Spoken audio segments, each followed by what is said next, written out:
Jangan lupa like, comment, and subscribe channel YouTube TVRI Bengkulu dan nyalakan lonceng notifikasinya.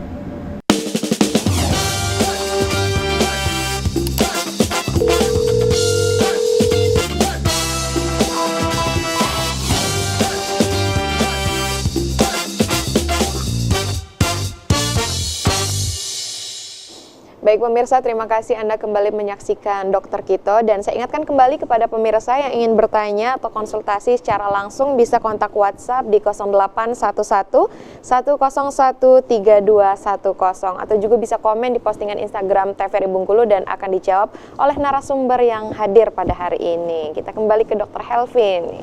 Oke dok, ini dok sebelum kita kembali ke slide nih dok, ini kan kalau kita berbicara soal angka kejadian stroke itu kan sebenarnya cukup tinggi ya dok, termasuk salah satu penyakit cerebrovaskular yang angka morbiditas dan mortalitasnya cukup tinggi. Nah di masyarakat itu kalau misalnya ada kejadian stroke dok, kadang-kadang yang ada di mindset masyarakat itu adalah pergi ke dokter fisioterapi. Nah, jadi masyarakat tuh banyak pertanyaan dok, sebenarnya apakah dokter rehab medik ini adalah dokter fisioterapi atau berbeda dok? Sulit membedakan seperti itu ya dokter Lisda ya? Nyebutnya ke dokter fisioterapi gitu dok. Oke, terima kasih dokter Lisda atas pertanyaannya. Oke, saya membantu menjawab. Jadi memang kedokteran fisik dan rehabilitasi ini kan memang belum lumrah ya di masyarakat. Jadi di sini saya menjelaskan mungkin karena rata-rata pasien-pasien yang datang itu kan diterapi dan namanya memang fisioterapi. Tapi sebenarnya sebelum mereka melakukan terapi itu memang harus ada asesmen dokternya dulu, yaitu tadi dari dokter KFR-nya kan. Jadi kita mengasesmen, kita lihat tadi kan sudah saya jelaskan dengan disabilitas yang ada. Kita lihat pada pasien stroke ini kan beda-beda ya pasien yang datang. Jadi untuk gangguannya sendiri atau kerusakannya itu sendiri kan memang nanti kita dikonsulkan misalnya dari neurologis kan, apakah dia stroke-nya karena perdarahan atau non perdarahan. Kita lihat gangguannya atau lesinya di mana, nanti kita assess fungsinya. Misalnya tadi ada gangguan kelemahan motorik. Kelemahan motorik itu seperti kalau di masyarakat kan separuh tubuhnya lemah. Nah kita cek dulu kekuatan ototnya berapa. Nah baru setelah itu kita resepkan untuk dilatih atau diterapi. Nah terapi itu sendiri kan saya bilang tadi, jadi KFR ini bekerja secara tim. Di situ ada fisioterapi, okupasi terapi, dan terapi bicara. Jadi kalau misalnya di fisioterapi kita juga ada namanya modalitas ya. Misal tadi kita sudah assessment pasien ini ada kelemahan motorik atau kelemahan sisi tubuh. Misalnya dia memang ada yang sama sekali tidak bisa bergerak, ada yang memang bergerak tapi memang kekuatannya lemah. Nah itu bisa kita terapi dengan fisioterapi. Fisioterapi kita bantu dengan modalitas. Biasanya kita misalnya memang yang kekuatan ototnya sangat lemah, kita bantu dengan electrical stimulation. Jadi untuk merangsang dari stimulasi otot-ototnya itu tadi. Dan terapinya itu memang tidak bisa sekali, harus berkali-kali kan. Nah setelah itu misal untuk okupasi terapi. Nah apa sih okupasi terapi ini gitu?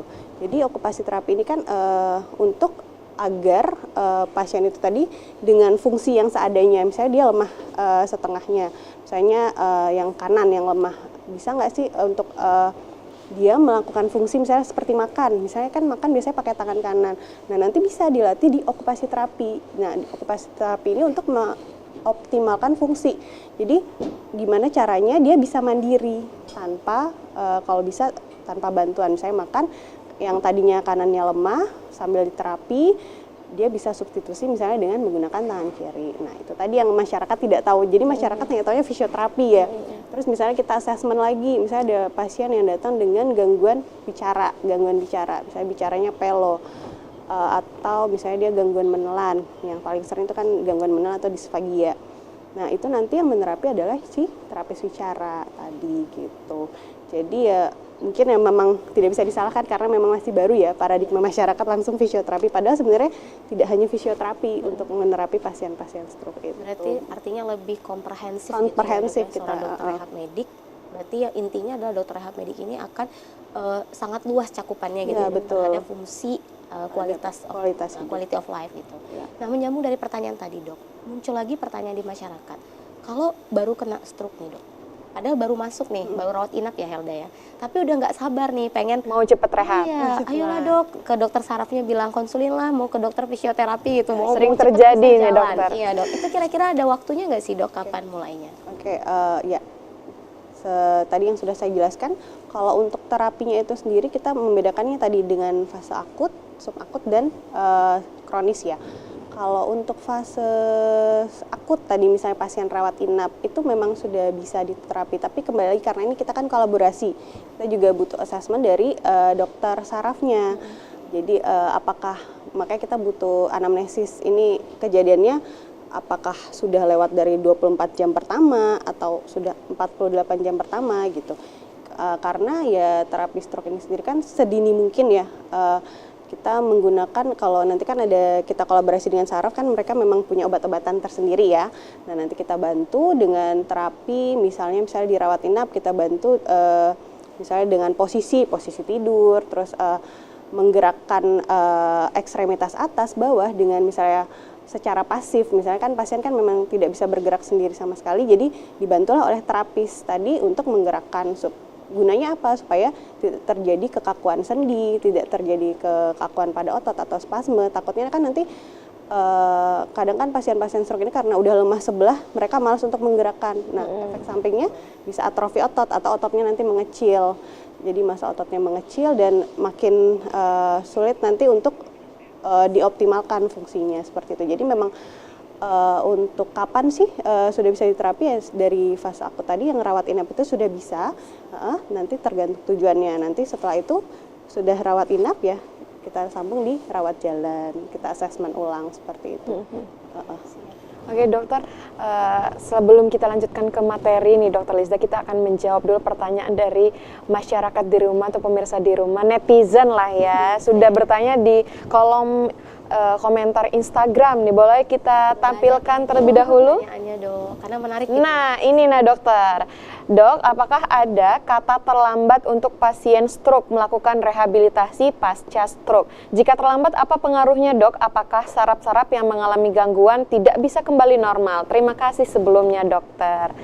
Oke boleh, sudah dipahami dokter? Oke, berarti kapan sih ya ada kata terlambat atau tidak? Apa pengaruhnya? Karena ini menyambung pertanyaan dari dokter Lizda ya, menyambung, sangat menyambung. Oke. Ya, terima kasih Mbak Helda sama Dokter Lizda, dan ini ya pertanyaan dari Instagram. Jadi ya seperti yang saya bilang, untuk terapi stroke itu sendiri kan sedini mungkin ya. Jadi ada kita untuk menerapi pasien itu ada golden periodnya. Nah, golden periodnya itu kapan sih? Dari fase akut sampai fase subakut. Nah, fase subakut itu seperti apa? Jadi fase subakut itu tadi setelah 2 minggu pasca stroke sampai 6 bulan. Selebihnya, lebih dari 6 bulan itu adalah fase kronis. Nah, golden period kita untuk menerapi pasien yang bisa optimal menggunakan misalnya dengan motorik learning tadi yang neurorehabilitasi, kita menggunakan plastisitas otak ya. Jadi kita menerapi pasien itu dengan berulang-ulang yang dengan supaya plastisitas otaknya itu baik gitu kan. Jadi itu ada waktunya yang outcome-nya baik gitu ya, sampai 6 bulan pertama. Kalau misalnya sudah kronis, itu kan sudah lebih dari 6 bulan ya. Jadi itu sudah istilahnya dia sudah optimal fungsinya yang ada. Jadi biasanya kalau pasien-pasien kronis itu kita lebih seperti apa sih fungsi maksimal dari pasien ini untuk kita terapi. Jadi misalnya memang kekuatan ototnya sudah maksimal seperti itu, gimana sih caranya dengan kekuatan otot segitu pasien ini tetap bisa menjalankan aktivitasnya gitu. Entah dengan substitusi atau misalnya dia bagaimana nanti dia untuk kembali ke masyarakat atau return to activity, misalnya nanti dia bekerjanya apa sih gitu, bisa nggak ya pasien ini untuk kembali bekerja, atau ada nggak sih pekerjaan lain yang bisa dilakukan oleh pasien ini. Jadi kalau misalnya kata terlambat ya makanya sedini mungkin, secepat mungkin, karena kita ada golden period untuk menerapi sebelum 6 bulan. Kalau sudah lewat 6 bulan itu biasanya sudah kronis ya, dan biasanya seringnya menetap ya kalau sudah 6 bulan. Makanya kita kalau bisa pasien-pasien stroke itu diterapi sedini mungkin kalau biasanya di vaskes pertama ya itu kalau bisa misalnya sebelum 6 bulan gitu pasiennya diedukasi untuk terapi atau ke dokter saraf gitu untuk memang kan harus berdampingan ya, selain obat, terapi itu memang harus sejalan. Dan terapinya berapa lama sih? Kan kondisi pasien itu berbeda-beda ya. Jadi terapinya itu ya memang setiap hari gitu. Kalau misalnya di rumah sakit kan paling kita bisa memberikan itu maksimal seminggu 2 kali ya. Nah untuk jadi kalau untuk terapi ya kalau bisa, karena stroke ini memang terkadang menetap ya. Jadi memang ya seumur hidup gitu istilahnya, memang harus dilatih terus gitu. Karena kan sewaktu-waktu bisa stroke berulang gitu, dan itu tadi kan ada faktor resiko yang harus dimodifikasi. Jadi tergantung lifestyle juga gitu. Baik dokter, intinya ini harus gercep atau gerak cepat ya dokternya. Oke, kita akan lanjutkan lagi dokter Helpi dan juga dokter Lisda setelah jeda pariwara berikut ini. Pemirsa jangan kemana-mana, tetap saksikan Dokter Kito bersama Kita Sehat.